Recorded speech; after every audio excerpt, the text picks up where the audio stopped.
Hey guys, it's Sarah. Today's video is going to be a speed reviews video. I'm going to actually try to be speedy in my reviews. I think the last time I did one of these videos, I called it speed reviews, but I was not exactly speedy. If you're not familiar with these videos, I know a lot of people on YouTube have been doing them recently. I know Nicole Cutler does them, Jessica Braun, Kelly Gooch, I've seen all do these kinds of videos. So I will link theirs below if you are interested in seeing more like this, but it's basically just a roundup of reviews on a bunch of products that I've been testing recently.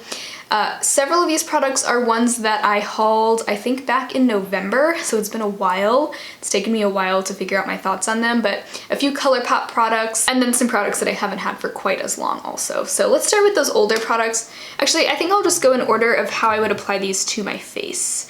Mostly makeup, and then I have one like skincare tool to talk about. So the first makeup product is the NYX Angel Veil primer. This is not a new product. I think this has been around for years and years. I didn't really have a whole lot of skin smoothing primers in my collection, and so I was just kind of interested to try it. I'd heard good things about it. So, okay, this claims to be a skin perfecting primer. Creates a smooth, uniform, satin finished canvas that minimizes shine and makes application flawless. It's just meant to be a skin smoothing primer, basically. It does feel very smooth going on. It comes out kind of white. This hasn't really become a must for me.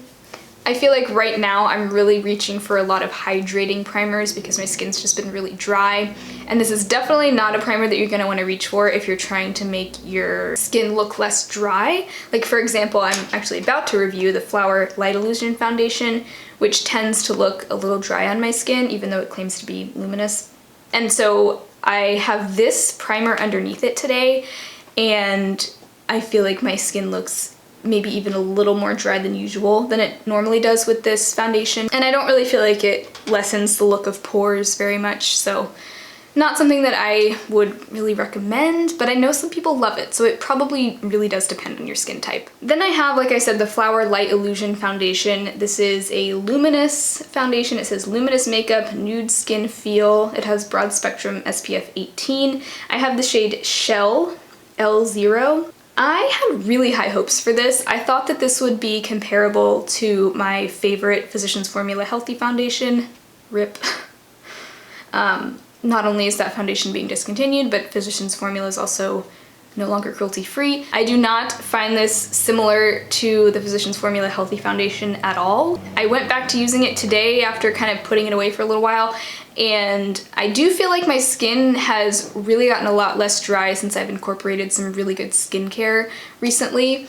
But as soon as I put this on, my skin looked like the desert again. Like, you can see little dry patches on my forehead, around my nose, on my nose, and those aren't even particularly dry areas of my face. Usually the driest areas are like around here and like sort of my cheeks right here, but it really just looks kind of, from far away it looks fine, but when you look up close it just doesn't look good. It looks dry and cakey, and it's really not what I expected out of this foundation. I know so many people love this one, so I'm definitely gonna hang on to it and maybe pull it back out in the warmer months. So I'm not gonna give up on this one, but I'd say if you have dry skin, this isn't gonna be a good one for you.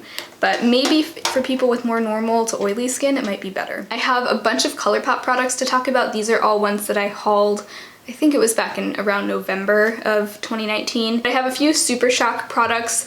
One of them is their Super Shock Cheek Pearlized Highlight in the shade Monster. So for some reason I was expecting this to be like a really in-your-face metallic highlighter. I think what I've gathered now is that some of their highlighters are very like metallic and shiny, and some of them are a little more subtle. This one is a little more subtle. I'm guessing the pearlized ones are the ones that are more subtle. But this one is really interesting, and it's unlike anything else I have because it's a duochrome, like white and pink color. So that's part of the reason why I picked it up, is because it just looked different from anything else that I own. Very subtle, and so I like that for a duochrome highlight because it doesn't look like I'm wearing some kind of unusual like holographic highlighter. It still looks pretty natural, but then when you get up close you're like, ooh, what is she wearing on her cheeks, you know? So it's different than I was expecting, and at first I was like, I don't know if I like this, because I felt like it was kind of hard to get it to show up. And I usually just apply this with my fingers because it's kind of a cream formula, but it's really grown on me, and I think if you're looking for a subtle duochrome highlight, it is a good one. Then I have two of their Super Shock shadows. I have one of their matte Super Shock shadows in Bill, and then one of their Ultra Glitter Super Shocks in Sailor. Love both of these. Bill is a matte dusty rose. You guys know I love my dusty roses. So this, I hadn't tried a matte Super Shock shadow before. Really like this. I feel like they're more known for their shimmery ones and their metallic ones, but if you've never tried a matte one, this one really got me more into wearing just like a matte mid-tone shadow all over my lid. I feel like it's just a really pretty quick wash of color. I know I like this type of color on me, so it's just really easy for me to just throw on. I love that. And then it does look really pretty paired with Sailor. This is like a duochrome glitter, kind of similar to Glass Bowl from ColourPop. That's one of their powder single shadows, but it has a little bit more of a pink hue to it as well. I do think it's really pretty layered on top of Bill, so sometimes I'll just put Bill all over and then tap this kind of just on my lid, and they're really beautiful together. So big fan of all those Super Shock products that I bought. And then I have two lip products from ColourPop. Their Ultra Blotted Lip in Soda Pop and their Ultra Glossy Lip in Champagne Mommy. I'm wearing Soda Pop right now. I do like it. I really don't like the applicator actually on either one of these, but they're different. So the Ultra Blotted Lip has, I guess what you would call, it's similar to a doe foot applicator, and it has a little angle at the tip, but it's also kind of just like a nub. Like there's not much shape to it, so it's almost like you're just dragging this like hard fuzzy nub across your lips, and it does not feel good. It's hard to get an even application. I feel like it goes on streaky a lot, so I have to just be really, I have to really focus when I'm putting this on, or else it could go on really weirdly. So I don't know why they made the applicator so strange. If they would just put a normal doe foot on there, it would be fine, but it's just like such a short, stubby, like hard applicator. I don't like it. Looking past that, it is really pretty. It's a beautiful kind of deep rosy shade, at least on me, but I really do like the color. I have noticed when I have chapped lips, it doesn't look great. It can kind of accentuate dryness, but it's not terrible. I think I like the e.l.f. like matte sheer liquid lipsticks more than this one though. I feel like this one can just be a little bit finicky. Their Ultra Glossy Lip, this is a really pretty kind of rose gold gloss. Love the color. I like the formula itself. It has a nice kind of, I guess, kind of caramely smell. I really, again, don't like the applicator. This one is not a doe foot, it's like a brush tip, but it's a very stiff, hard brush, and when I first got it, I had to like actually push the brush into my hand to get it to actually become flexible, because it was just really like stuck together and stiff at first. And so now it's a little bit easier to work with, but I still feel like I often get a streaky application.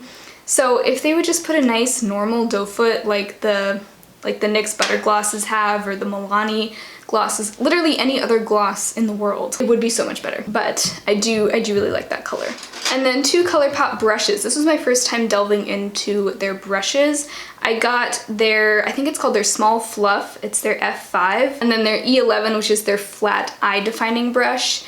So really like both of these. They're nice quality. I feel like they're comparable to like e.l.f. brushes or Real Techniques brushes. They're kind of all in that same level of quality for me. I do like the Small Fluff brush for just applying highlighter to my cheeks, but it is not quite as tapered as the Real Techniques setting brush, which is the one I normally use for that. So you get a little bit of a different experience with this one. You get a somewhat more targeted application. So I'll usually like apply it with the side, and then I will turn it like this and kind of buff it out using the top of the brush. It's really soft, it feels really nice, and it does a good job. I have no complaints really, but I do still think I like my Real Techniques setting brush just a little bit better. And then their flat eye defining brush, I haven't found this one quite as useful. I was hoping to use this for dark shadow as a liner on the upper lash line. I really like, I see Nicole Cutler doing this a lot. It's the second time I've mentioned her. She's very talented with makeup, and I see her, I've also seen Rianne HY do this. They will kind of apply shadow like a winged liner, and it's like really precise, but then it looks really smoked out on the top. And I think I've seen them using this kind of brush for that, but for some reason I just can't get that same effect with this brush. So what I've been using it for is just when I want kind of a precise application of eyeshadow on my lower lash line, I'll use this, but I kind of prefer more of like a smudge brush than this kind of like really narrow flat brush for that. So if you have any other uses for this, or if you know the trick to getting that smoky yet still sharp and precise winged liner, let me know, because I'm still trying to master that. Well, we are speeding through. So I have one more product to share. It's more of a skincare product, but it's a tool. This was sent to me in PR. It's the Duval Brilliance Spin Care System.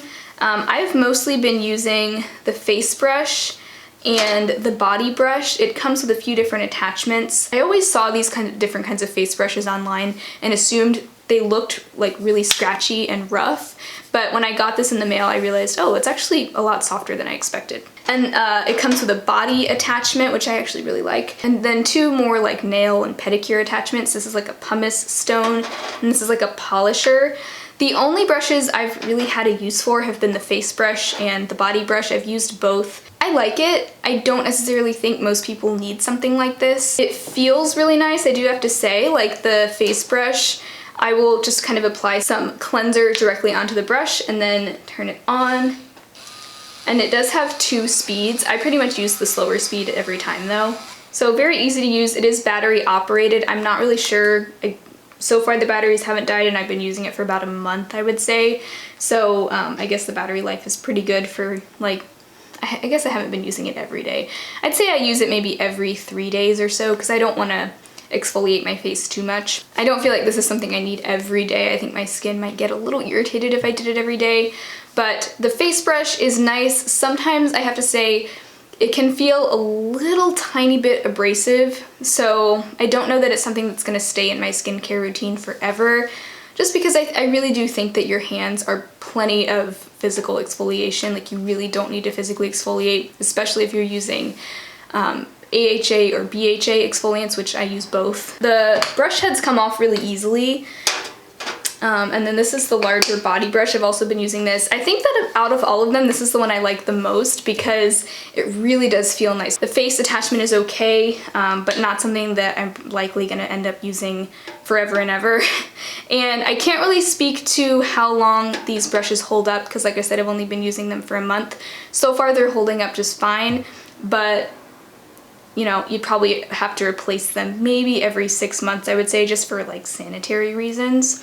So overall, it is pretty pricey at full price, but they gave me a 70% off coupon code. So instead of getting it for like 100 and something, you can get it for like $45 around there. So I would say if you're gonna buy it, definitely use the discount code. It's not an affiliate code, so I don't get any money out of it. It's just for you guys. So I definitely don't think anyone needs it. But if you've been wanting to try one of the more expensive brands of spin brushes, this may be a good place to just kind of dip your toes in and you know, don't have to spend quite as much money. So that's my thoughts on that. So I hope you found these reviews helpful. I hope they were concise. Sometimes I have a hard time being concise because I feel like I have to explain every single detail about things, but I'm trying to work on that. But hopefully this gave you an idea of how I feel about all these products. As always, everything will be listed and linked down below if you want to check anything out, and I will talk to you very soon in my next video. Bye.